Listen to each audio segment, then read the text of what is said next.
여러분, 이번 서현역 칼부림 사건이 매스컴에 보도된 그 다음 날인 것 같습니다. 제가 이제 거의 매일 산에 산책을 가는데 자꾸만 그 장면이 이렇게 떠오르는 거예요. 어떤 장면이냐면은 이 서현역 난동범이 칼부림을 하기 전에 차를 가지고 인도로 돌진했잖아요. 5명의 시민을 들이받았습니다. 근데 이 차에 치여서 의식을 잃고 쓰러져 있는 아내를 그 남편이 부둥켜 안고 이렇게 있는 장면이 자꾸만 그 장면이 떠오르는 거예요. 이 남편의 마음이 얼마나 아플까. 의식을 잃고 있는 아내를 끌어안은 그 남편의 마음이 얼마나 무너졌을까. 근데 너무 이렇게 마음이 제가 너무 이렇게 아픈 거예요. 그래서 제가 그 남편을 위해서 기도를 했어요. 주님, 그 남편의 마음을 위로해 주시고 그 아내분이 깨어나게 해 주십시오. 근데 안타깝게도 그날 저녁 뉴스에 결국 그 아내분은 세상을 떠났다는 보도를 접하게 되었습니다. 이 남편과 아내는 그날 저녁에 함께 저녁을 먹으러 그렇게 걸어가고 있는 중이었다고 합니다. 평상시에도 금슬이 너무 좋아서 동네 사람들이 다 이렇게 인고 부부로 소문이 나 있었던 거예요. 서로 너무나 아끼고 사랑하는 사이였습니다. 많은 사람들이 이 부부를 아니까 그 너무 가슴 아픈 나머지 그 사건 현장에 와서 꽃을 두고 가면서 그 안타까운 사고로 세상을 떠난 그분을 기억하면서 슬픔에 동참하는 게 보도가 되었습니다. 그리고 이어서 그 아내의 남편이 나와서 인터뷰하는 걸 제가 듣게 됐어요.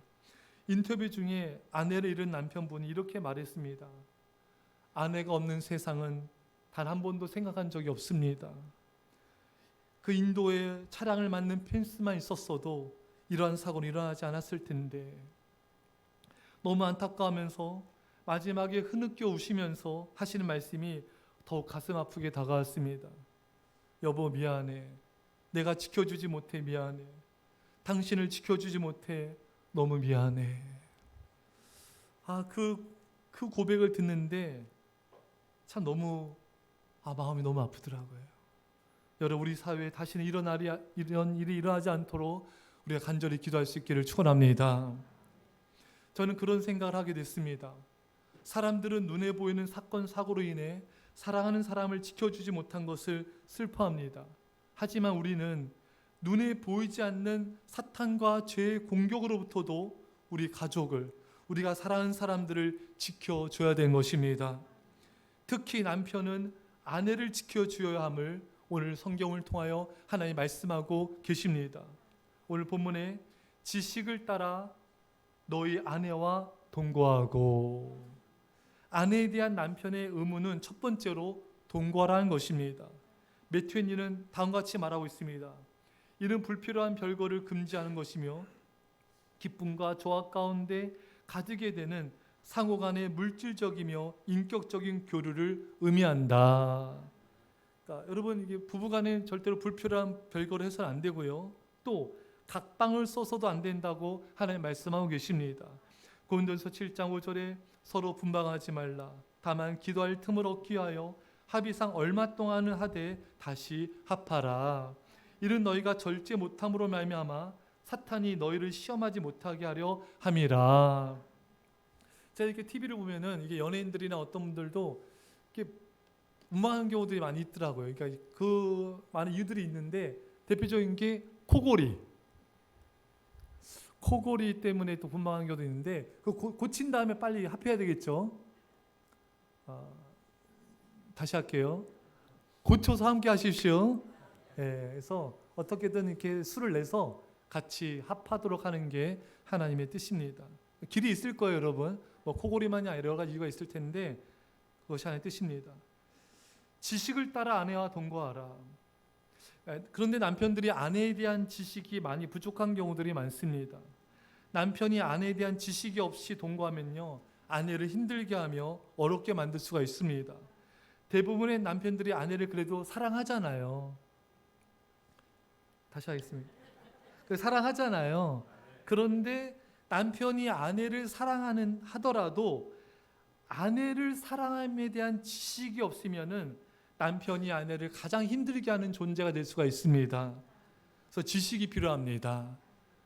세계적인 4천만 부가 팔린 책이죠. 사랑의 5가지 언어. 이런 책에도 보면은 서로 이게 언어가 다르다는 거예요. 그건 나중에 다시 한번 소개하기로 하고요. 어쨌든 아내에 대한 지식이 좀 남편들이 부족하기 때문에 하나님이 그걸 아세요. 남편들이 좀 약간 조금 부족해요. 그래서 아내에 대한 지식을 가져야 된다. 이스라엘 백성들이 하나님 아는 지식이 없어 망하지 않았습니까? 남편이 아내에 대한 지식이 없으면은 그 가정이 굉장히 힘들어질 수가 있습니다. 지식이 없으면 상대방을 고통에 빠뜨릴 수가 있어요. 어느 한 부부에게 혹시 최근에 다퉜던 문제가 있으면 이야기해 보라고 하니까 아내가 이렇게 말하는 거예요. 이 사람은 남편에게 얘기한 거죠. 이 사람은 내가 그렇게 초밥 먹고 싶다고 했는데도 한 번도 데려간 적이 없어요. 그 말이 끝나자마자 남편은 아니 당신이 언제 초밥 먹고 싶다고 했어? 따지면서 이렇게 얘기를 했습니다. 자초지종을 들어보니까 이런 내용이었어요. 어느 날 저녁을 먹는데 아내가 여보 가까운 집에 초밥집이 생겼대. 무슨 뜻이에요? 초밥 먹고 싶다는 거잖아요. 근데 눈치 없는 남편이 그래 요즘 장사가 어렵다는데 잘 되면 좋겠다.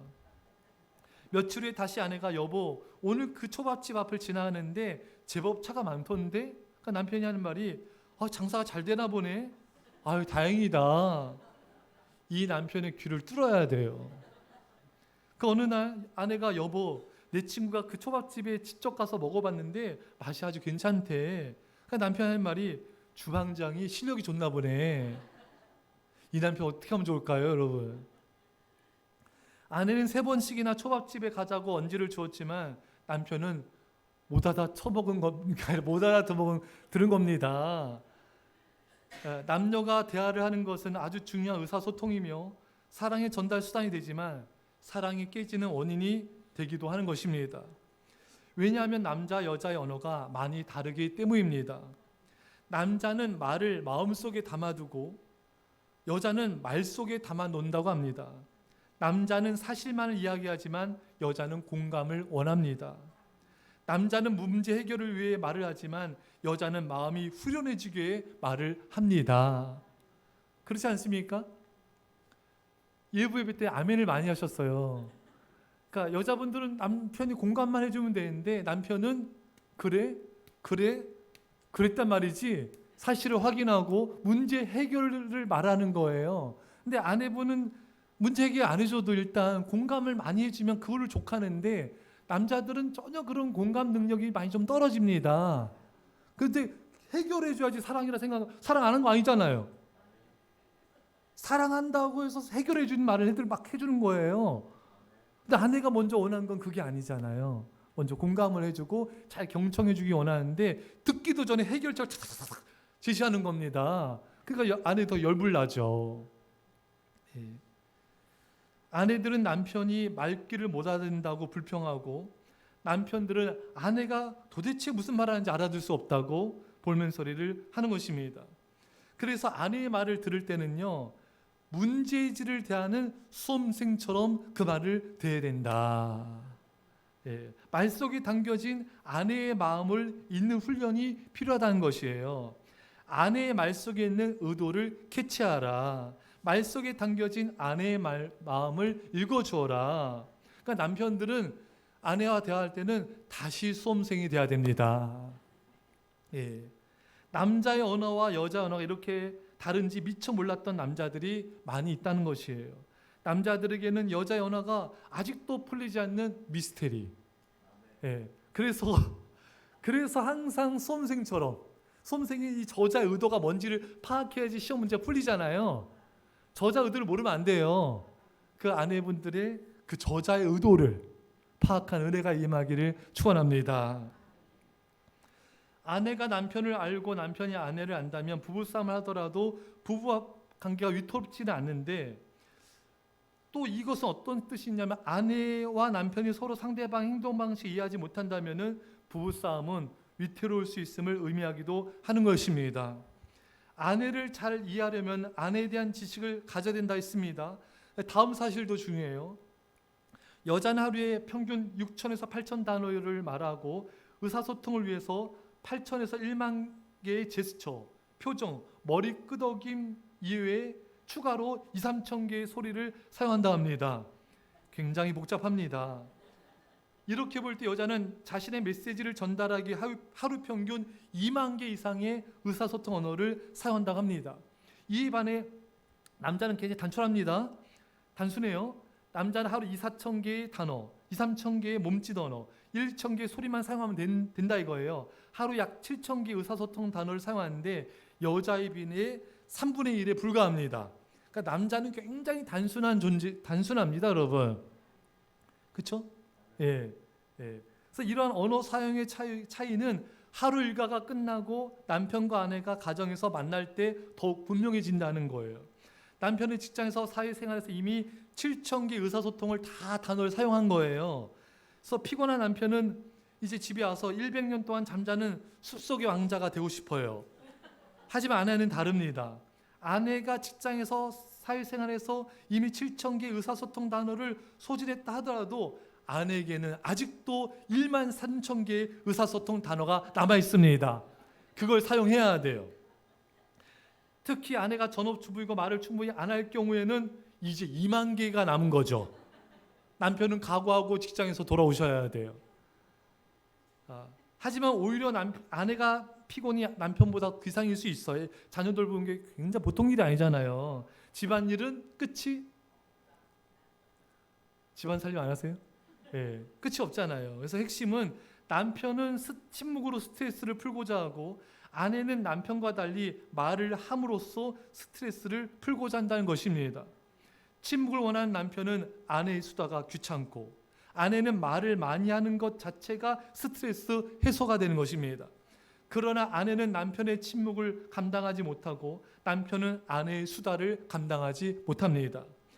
남편은 침묵을 금이라 생각하고 아내는 생각나는 대로 길게 주절주절 말하는 것이 다정하고 인간적이라고 생각하게 된 것입니다. 이것을 서로 이해해 주지 못하면 서로 부딪히고 힘들어질 수가 있는 것이죠. 여러분 아시겠죠? 다른 것이 틀린 것이 아닙니다. 누가 옳고 그르다의 문제가 아닌 거예요. 서로의 다른 점을 이해하고 용납하고 사랑하면 되는 것입니다. 더 나아가서 영어 성경을 보면 더 뜻이 명확해지는 것이 너희 아내와 살면서 배려하라. 아내의 마음을 헤아려 주어라. 이런 뜻이 포함되어 있습니다. 상한 감정에 취해 저자 김일식은 그 책에서 이렇게 말합니다. 남편들은 아내가 왜 요즘 자꾸 우울한지, 왜 신경질적인지, 왜 입맛이 없는지, 왜 밤잠을 못 자는지, 왜 불행을 느끼며 눈물을 흘리는지 아내의 마음을 잘 모릅니다. 이렇게 서로의 마음을 몰라줄 때 결과적으로 부부가 함께 불행을 겪고 맙니다. 여러분 계속 이해하고 헤아려주고 늘 공부해야 됩니다. 아내도 공부해야 되고요. 남편도 책을 읽고 공부해야 되고 요즘에 인터넷 자료들도 많거든요. 자료도 찾으면서 서로 간의 지식을 쌓아가야 됩니다. 무지하면 이해력이 떨어지게 돼요. 하지만 서로에 대해서 알면 알수록 이해하는 마음이 커질 수가 있는 것입니다. 고린도서 4장 7절에 우리가 이 보배를 질그릇에 가졌으니 모든 사람은 질그릇처럼 작은 충격에도 깨지기 쉬운 연약한 존재입니다. 우리는 미세한 세균의 공격에도 쉽게 무너지기도 하고 보잘것없는 벌레의 공격으로도 전염병에 걸리거나 목숨을 잃기도 하는 것입니다. 작은 사고 때문에 큰 피해를 입기도 합니다. 그런데 그 중에서도 아내는 더 연약한 그릇인 것입니다. 아내는 남편에 비해 체력도 약하고요. 주방일을 하다가 상처를 입기도 하고 감정도 복잡 미묘해서 조그마한 칭찬과 선물에도 감동을 받지만 반대로 무심결에 내뱉은 말 한마디 때문에 상처를 받고 눈물을 흘리기도 합니다. 그녀의 마음은 연약하기 때문에 옆에서 남편이 굳게 서서 말씀으로 위로하고 권면하고 붙잡아주지 않으면 의심하거나 흔들리기가 쉬운 존재가 바로 여자인 것입니다. 그릇이 연약하여 깨지기 쉽다고 그릇을 탓할 것이 아니라 남편들은 그 연약한 그릇이 깨어지지 않도록 조심스럽게 다뤄야 되는 것입니다. 육체적으로 힘들고 어려운 일들을 대신 맡아서 할 뿐만 아니라 아내의 마음이 평안을 누릴 수 있도록 배려해야 하는 것입니다. 오늘 본문을 보면요, 생명의 은혜를 함께 이어받을 자로 알아 귀히 여기라.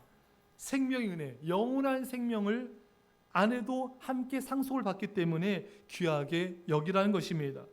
요즘 같은 뭐 당연한 말이지만 예전에 안 그랬어요. 예수님 오병이어 기적행할 때 남자만 5천 명이라 했잖아요. 여자들은 숫자에 포함시키지 않았습니다. 그러니까 여자를 좀 존중하지 않은 것이죠. 이 말씀은 그걸 강조하는 거예요. 남자만 하나님의 자녀가 아니라 여자도 하나님의 자녀다. 저 여자분들 아멘 좀 크게 해주세요. 예. 남자만 영원한 생명 얻는 것이 아니라 여자도 영원한 생명 얻는다. 남자만 천국 가는 것이 아니라 여자도 천국에 간다. 생명의 은혜, 영원한 생명을 천국을 상속받는 자로 귀하게 여겨주고 존중해 주라는 것입니다. 여러분, 천국에 남편과 아내가 함께 가서 영원토록 함께 죽어서도 함께 살 겁니다. 너무 지겨워요? 아니죠, 여러분? 천국 가서도 다시 할게요. 천국 가서도 남편과 아내 영원토록 함께 살게 될 겁니다. 또 왜 아내를 존중하고 귀하게 여겨야 되는가? 기도가 막히지 않도록. 남편과 아내가 다투거나 갈등하고 사이가 안 좋으면요, 기도가 제대로 되겠습니까? 그 기도를 하나님이 응답하시겠습니까, 여러분? 그렇지 않잖아요. 예수님이 형제와 다툰 일이 있으면 화해하고 와서 예물을 드려야 응답하신다고 말씀하셨습니다. 여러분, 제가 이제 어렸을 때 초등학교 때 수요예배 금요예배 새벽 나갔는데 부목사님이 그런 간증하세요. 설교하기 전에 솔직히 오늘 설교하고 오기 전에 아내와 한판 했습니다. 지금 설교하고가 매우 어렵습니다. 이렇게 자진 고백하고 하시더라고요. 그러니까 아내와 이렇게 안 좋은데 설교가 되겠습니까, 여러분? 돼요? 저 보면 잘 되신 것 같아요. 그래서 오기 전에는요, 그래서 말을 잘 안 해요. 예, 있더라도 금방 풉니다. 예, 제가 잘 풀어요. 믿으시면 아멘. 예. 그래서 여러분, 남편과 아내가 서로 이게 다투거나 관계가 안 좋으면요, 기도가 제대로 안 되고 응답이 될 리가 없는 것이죠. 또 아내는 내 몸과 같아서 아내를 귀하게 여기지 않는 남편의 마음에는 가장 기본적인 하나됨에서 실패함으로 그 마음이 요동치고 불안하며 하나님을 향해 마음을 모을 수가 없기 때문인 것입니다. 기도가 막히지 않으려면은, 주께서 응답하신 기도를 들으려면은 반드시 아내를 존중히 여기고 귀하게 여기는 남편이 되어야 되는 것입니다. 그래야지 기도가 잘 되고 응답이 잘 되는 은혜가 있게 되고 하나님과 관계가 온전하게 되는 것입니다. 아내를 더욱 연약한 그릇이요 귀히 여기라. 연약하기 때문에 남편이 소리치거나 윽박지르거나 해서는 안 됩니다. 골로새 3장 19절에 남편들아 아내를 사랑하며 괴롭게 하지 말라. 아내를 괴롭히는 남편은 하나님께 괴롭힘을 당하게 될 것입니다. 왜냐하면 하나님은요, 고아와 과부를 귀하게 여기신다 했잖아요. 왜? 힘이 없잖아요. 하나님은 힘없는 자를 보호해 주세요. 아내가 아무래도 힘이 없지 않습니까? 연약하잖아요. 목사님 아니에요. 모르실 말씀입니다. 엄청 셉니다. 근데 여러분, 그 말도 맞는 것 같지만 여러분, 사실은 여자는 연약한 그릇입니다. 강해 보이지만 연약하다는 거, 이게 하나님의 진리예요. 힘없는 아내를 보호해 줘라. 연약한 그릇과 같게 말 한마디도 온유와 겸손과 사랑으로 하라는 것입니다. 그리고 일부 예배 때 여기서 아멘이 빵 터졌어요. 여러분들도 준비하시고요. 그리고 여러분, 아내가 원하면요, 다 해주세요.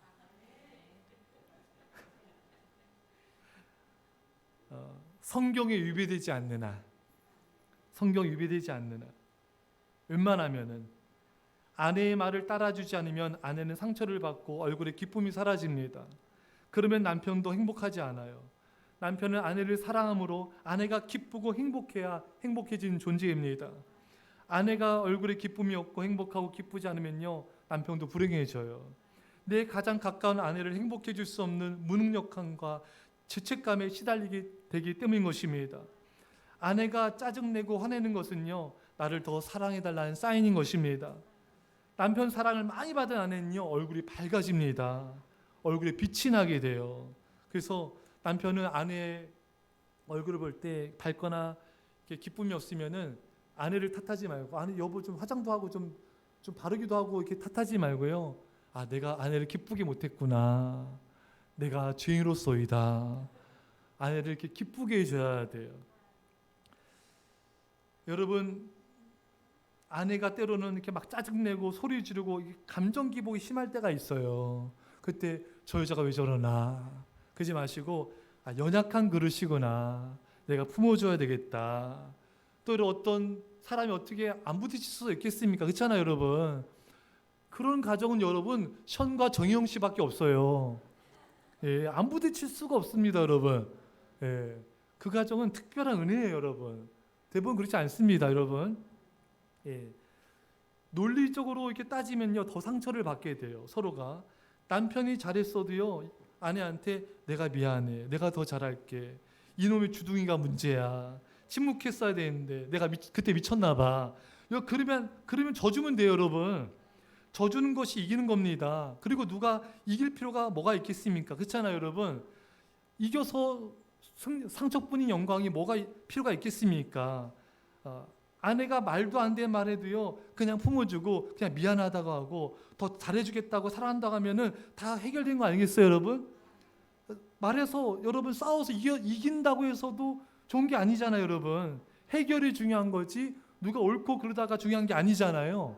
서로 옳고 100% 옳고 100% 이게 그런 게 없어요. 다 이렇게 다 서로 부족한 게 있는 겁니다. 그러면 누가 뭐 더 옳다, 내가 더 옳다 따지느라 감정 상하고 다치느니 그냥 내가 남편이 잘했어도 여보 내가 미쳤어, 미안해, 내가 잘할게, 그럼 끝나는 거예요, 여러분.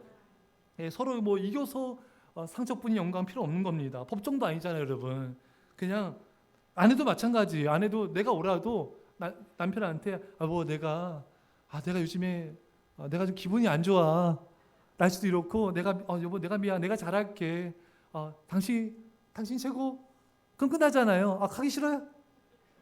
제가 얼마 전에 그 이병헌 씨가 뭐 어느 프로에 나왔더라고요. 이렇게 한참 하는데 참 재밌게 봤는데, 이병헌 씨가 그 이민정 씨가 아내잖아요. 아내가 부르면요 뭐 영화 보다 뭐 하다가도 잽싸게 튀어간대요. 그냥 금세 그냥 출동한답니다. 그 말 속에는 많은 게 있지 않겠어요, 여러분? 그러니까 여러분, 누가 옳든지 그러는 게 중요한 게 아니라 우리가 이제부터 따지지 말고, 그렇죠, 여러분? 여보 내가 좀 더 내가 이해 못한 게 있나 보다. 내 생각 내가 이게 맞는 것 같은데 내가 더 잘할게. 내가 이해할게. 그럼 되잖아요, 여러분. 서로 져주면 돼요. 예, 그럼 되는 것이죠. 남편이 아내를 사랑하는 것이 자신을 사랑하는 것이고, 아내가 남편을 사랑하는 것이 자신을 사랑하는 것입니다.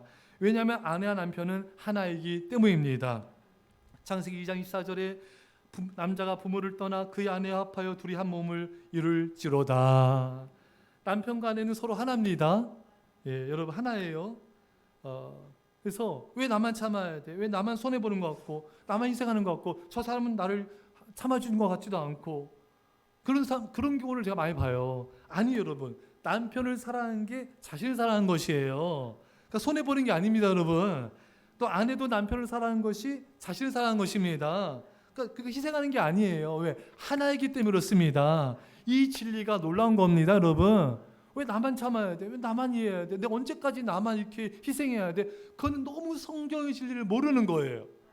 아내가 남편 아내를 참고 이해하고 용납하고 져주고 이런 건요, 자기를 사랑하는 거예요. 왜? 남편 아내가 하나잖아요. 아멘.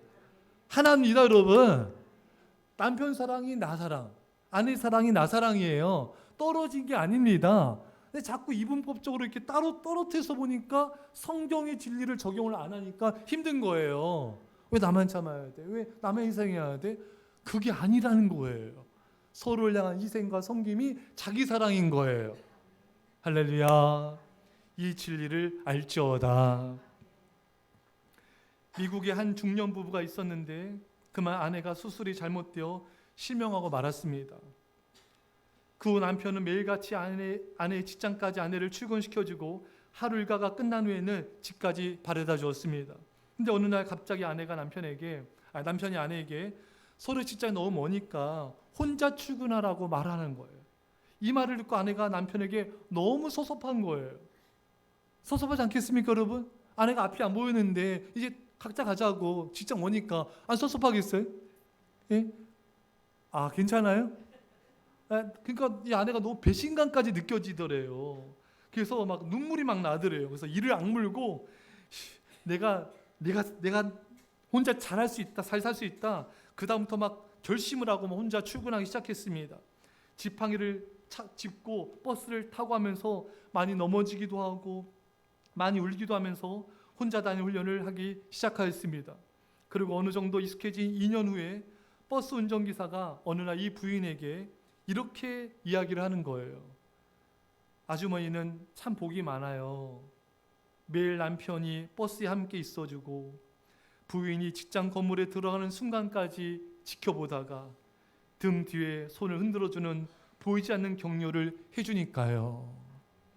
이 말을 들은 아내는 울음을 터뜨리고 말았다고 합니다. 여러분, 하와를 아담의 왜 갈비뼈로 지으셨는가? 그 뜻이 뭔가? 남자와 여자가 동등된 존재임을 알려주신 것입니다. 그리고 아내는 남편의 품에서 보호받아야 된다는 것을 뜻하는 것입니다. 남자들은 연약한 여자들을 보호해주기 위해 이 땅에 태어난 자들인 것입니다. 남편분들 왜 태어나셨다고요? 아내를 보호하기 위해서. 남편은 연약한 아내를 보호해주며 지켜주기 위해 결혼하는 것입니다. 에베소서 5장 25절에 남편들아 아내 사랑하기를 그리스도께서 교회를 사랑하시고 그 교회를 위해 자신을 주신 같이 하라. 남편들은 아내를 어떻게 사랑해야 된다고요? 예수님이 교회를 성도들을 사랑한 것처럼 사랑하라는 거예요. 그럼 예수님이 어떻게 교회를 성도를 사랑했습니까? 십자가에 죽기까지 사랑했잖아요. 그래서 여러분 남편들은요 결혼할 때 나는 이제 죽었다. 나는 아내에서 이제 죽을 각오로 사랑하겠다. 이런 결심으로 결혼한 것입니다. 아내를 위해 전심으로 예수님이 교회를 위해 생명 바쳐 사랑한 것처럼 남편은 생명을 다해 아내를 사랑하며 지켜줘야 된 것입니다. 아내를 위해 전심으로 기도함으로 사탄으로부터 죄로부터 아내를 보호해줘야 됩니다. 아내의 의견을 따라줌으로 아내의 마음에 상처와 한을 주지 않으므로 아내의 마음을 지켜줘야 됩니다. 소리치거나 화를 내거나 억누름으로 아내를 괴롭히지 말고 사랑과 온유와 겸손의 말과 태도로 연약한 그릇 과 같은 아내가 다치지 않도록 보호해주고 지켜줘야 되는 것입니다. 아내가 나이가 들어도 병들어도 죽는 날까지 남편은 아내를 끝까지 지켜줘야 됩니다. 그것이 아내에 대한 남편의 의무인 것입니다. 기도하겠습니다. 사랑의 아버지 하나님, 남편과 아내가 서로 부족한 게 있어도 이해하고 용납하게 하여 주시고 서로를 품어주게 하여 주시고 져주게 해주시고 그리고 서로를 배려하는 그런 가정이 다 되게 하여 주옵소서. 다른 것이 틀린 것이 아님을 부족함을 메워주라고 결혼하신 줄 믿사오니 더욱더 서로를 마음을 헤아려주는 가정이 되게 하여 주옵소서. 무엇보다 남편은 아내의 연약함과 부족함 이것을 끝까지 지켜주고 보호해주고 끝까지 아내를 지켜주는 모든 남편이 되게 하시고 또 아내는 그런 남편을 또 사랑하고 존중하고 부족함이 있어도 존경하게 하여 주옵소서. 우리 온 성도들의 가정이 이렇게 사랑으로 하나 됨을 감사드리며 예수님의 이름으로 기도합나이다. 아멘.